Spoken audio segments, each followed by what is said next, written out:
1973년 7월 20일 홍콩의 무더운 여름밤이었습니다. 전 세계가 사랑한 무술의 전설 브루스 리.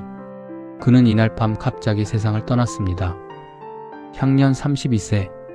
하지만 그의 죽음을 둘러싼 의문은 50년이 지난 지금도 완전히 해소되지 않았습니다.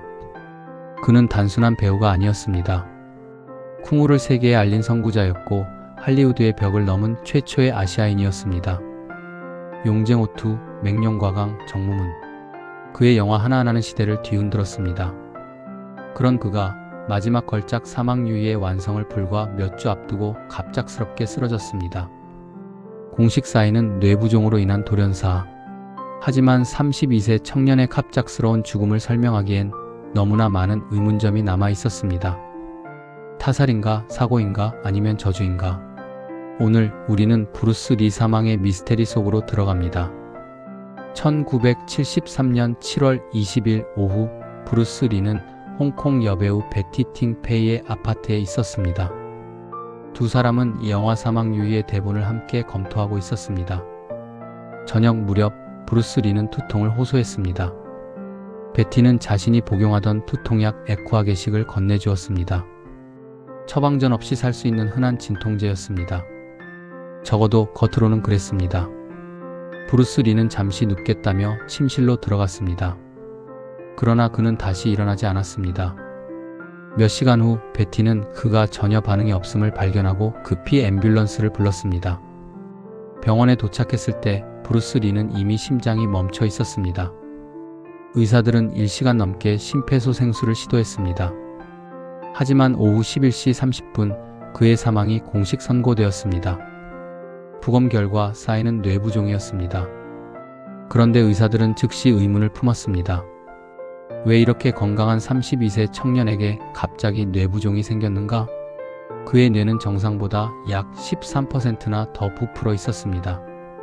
단순한 두통이 이런 결과를 만들 수는 없었습니다. 그렇다면 두통약이 원인이었을까요? 에쿠아게식에는 강력한 진정제 성분인 메프로바메이트가 포함되어 있었습니다. 브루스 리는 이 성분에 과민 반응을 보인 것으로 추정됩니다. 실제로 2달 전인 5월에도 비슷한 약을 복용한 후 쓰러진 전례가 있었습니다. 하지만 이것만으로는 모든 것을 설명하기에 부족했습니다. 미스테리는 이제부터 시작입니다. 브루스 리의 죽음을 둘러싼 의혹은 크게 5가지입니다. 약물 과민 반응, 삼합회 암살, 저주, 신체 혹사, 그리고 신장 질환. 하나씩 살펴보겠습니다. 첫 번째, 약물 과민 반응설입니다. 브루스 리는 오랫동안 극심한 두통에 시달려왔습니다. 그는 땀샘을 수술로 제거한 적이 있었는데 이것이 체온 조절에 문제를 일으켰을 가능성이 있습니다. 5월에 쓰러진 이후 의사들은 뇌의 취약성을 경고했습니다. 하지만 브루스 리는 촬영 일정을 강행했습니다. 그리고 그날 진정 성분이 이미 예민해진 뇌에 치명적인 반응을 일으켰다는 것이 공식 결론에 가장 가까운 설명입니다. 하지만 의문은 남습니다. 같은 약을 수백만 명이 복용해도 멀쩡한데 왜 하필 세계 최고의 몸을 가진 브루스 리였는가? 두 번째, 삼합회 암살설입니다. 당시 홍콩 영화계는 삼합회의 강력한 영향력 아래 있었습니다. 브루스 리는 자신의 독립 제작사를 설립하고 삼합회의 개입을 거부했다고 알려져 있습니다. 일부 전기 작가들은 이에 대한 보복으로 독살되었다고 주장했습니다.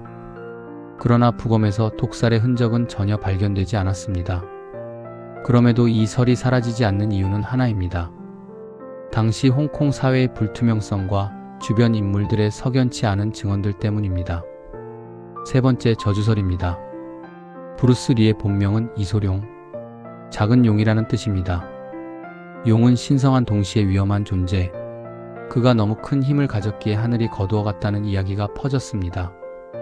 그리고 1993년 아들 브랜든 리 역시 이 영화 촬영 도중 총기 사고로 28세에 사망했습니다.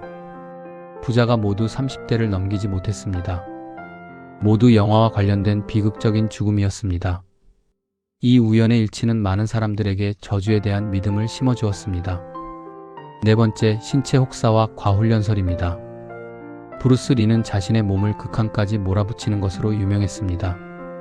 매일 수백 회의 팔굽혀펴기, 수천 회의 권법 연습, 강도 높은 달리기를 병행했습니다. 일부 의학자들은 과도한 운동으로 근육이 분해되는 횡문근육해증을 겪었을 가능성을 제기합니다. 또한 허리 부상으로 강력한 진통제를 주기적으로 복용한 것도 문제였습니다. 완벽한 몸을 추구한 사람이 그 추구 때문에 무너졌을지도 모릅니다. 5번째, 최신 의학의 재해석, 신장질환설입니다. 2022년 세계적인 의학 학술지 임상신장 저널에 놀라운 논문이 실렸습니다. 스페인 연구팀은 브루스 리의 사인이 신장의 수분, 처리 능력 저하로 인한 전하트륨혈증이었을 가능성이 높다고 주장했습니다. 쉽게 말하면 신장이 과도한 수분을 배출하지 못해 뇌에 물이 쌓였다는 것입니다. 브루스 리는 채식 위주의 식단과 함께 대량의 수분을 섭취하는 습관이 있었습니다. 또한 간헐적으로 마리화나를 사용했는데 이 역시 신장의 수분 배출 능력을 저하시킵니다. 50년 된 미스테리에 현대의학이 새로운 답을 제시한 것입니다. 하지만 이것도 여전히 가설입니다.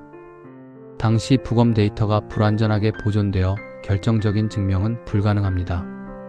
브루스 리의 죽음을 더욱 미스터리하게 만드는 것은 주변 인물들의 엇갈리는 증언입니다.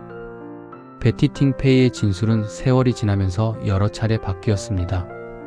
처음에는 단순히 두통을 호소했다고 했다가 나중에는 갑자기 의식을 잃었다고 증언했습니다. 왜 그는 자신의 집이 아닌 여배우의 아파트에서 홀로 잠을 청했는가? 이 질문은 지금도 명확히 답해지지 않고 있습니다. 그의 파트너 레이먼드 초우도 처음에는 언론에 브루스 리가 자신의 집에서 사망했다고 거짓으로 알렸습니다. 왜 거짓말을 했는지 그 이유는 지금도 불분명합니다. 홍콩 당국의 공식 결론은 불분명한 사인이었습니다. 타살의 증거도 없고 정확한 사인도 특정할 수 없다는 모호한 결론.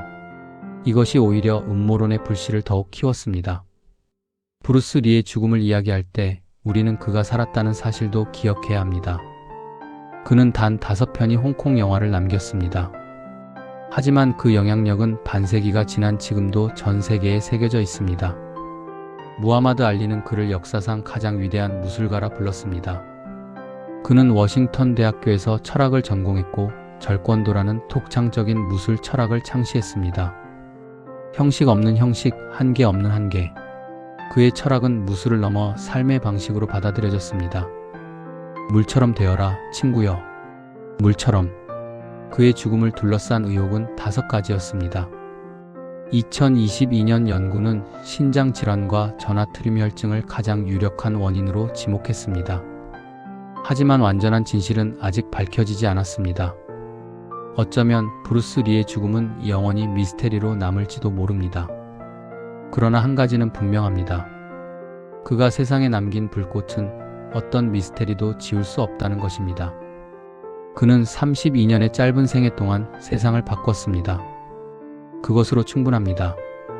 브루스 리는 이런 말을 남겼습니다. 나는 죽음을 두려워하지 않는다. 서두르지 않을 뿐이다. 그의 죽음이 미스테리로 남아있는 한 브루스 리는 살아있습니다. 사람들이 그에 대해 이야기하는 한 그의 전설은 계속됩니다.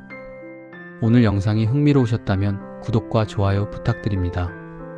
다음 영상에서는 미완성작 사망유의에 담긴 비밀을 다루겠습니다. 지금까지 시청해주셔서 감사합니다.